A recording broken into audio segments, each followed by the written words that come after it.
దిగ్గజ దర్శకుడు భాగ్యరాజ్ కన్నుమూత, గుండెపోటుతో చెన్నైలో హఠాన్ మరణం.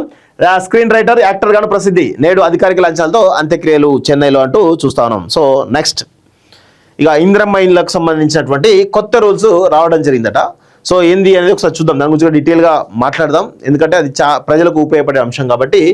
స్లాబ్ లిమిట్ 750 చదరపు గడుగులు పరిమితి విధిస్తూ సర్కారు ఉత్తర్వులు. 750 చదరపు మీటర్లు దాటితే అది ఇంద్రమ్మ ఇల్లు కిందికి రాదు, బిల్లులు రావు అనేది చాలా స్పష్టంగా చెప్తున్నారు. ఇంద్రమ్మ ఇళ్ల నిర్మాణానికి సంబంధించి ప్రభుత్వం కొత్త నిబంధనలు తీసుకొచ్చింది.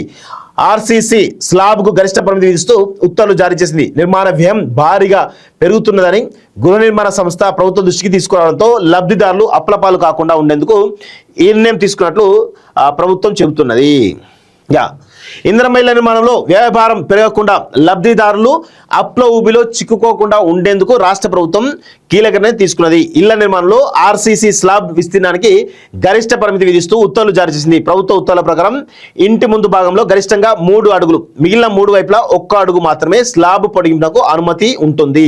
ఉదాహరణకు 600 చదరపు అడుగుల ప్లింత్ ఏరియా ఉన్నటువంటి ఇంటికి స్లాబ్ నిర్మాణం 750 అడుగులు మించకూడదు. అలాగే 400 చదరపు అడుగుల ఇంటికి 500 చదరపు అడుగుల వరకు మాత్రమే స్లాబ్ ఉండాలి. అప్పుడే ఇంద్రమ్మ ఇళ్లకు సంబంధించినటువంటి బిల్లు వస్తాయని చెప్పేసి చాలా స్పష్టంగా తెలుస్తుంది. ప్రస్తుతం చాలా మంది లబ్ధాలు అనుమతించినటువంటి పరిమితికి మించి 3 నుంచి 8 అడుగుల వరకు స్లాబ్ విస్తరించడంతో నిర్మాణ వ్యయం భారీగా పెరుగుతున్నది తెలంగాణ హౌసింగ్ కార్పొరేషన్ ప్రభుత్వం దృష్టికి తీసుకొచ్చింది. దీంతో కొందరు ప్రైవేటు అప్పులు చేయాల్సి వస్తుండగా మరికొందరు నిధుల కొరతో నిర్మాణాన్ని మధ్యలో నిలిపేస్తున్న పరిస్థితి ఏర్పడిందని నివేదించింది. సో దానికి సంబంధించి కొత్త నిబంధనలు తీసుకొచ్చింది. అంటే ప్రభుత్వం ఎట్లాగో ఎంతవరకు ఇవ్వాలో అంతవరకు ఇస్తుంది. సో కొంతమంది డబ్బులు ఉంటే పెట్టుకుంటారు, లేని వాళ్ళు అప్పులు చేస్తారు. ఇక డబ్బులు పూర్తిగా లేకపోతే మాత్రం ఇక ఆ నిర్మాణ వ్యయం మధ్యలో అయిపోతుంది. దానివల్ల ప్రభుత్వం చెడ్డ పేరు వస్తుంది. కాబట్టి మొత్తం అందరికి కూడా ఒకే రకం నిబంధనలు తీసుకొస్తున్నట్టుగా తెలుస్తోంది. ఇళ్లకు నీడ అవసరమైతే అన్ని వైపులా స్లాబ్ పొడిగించే బదులు తలుపులు, కిటికీలపై సన్షెడ్లు ఏర్పాటు చేసుకోవాలని ప్రభుత్వం సూచించింది.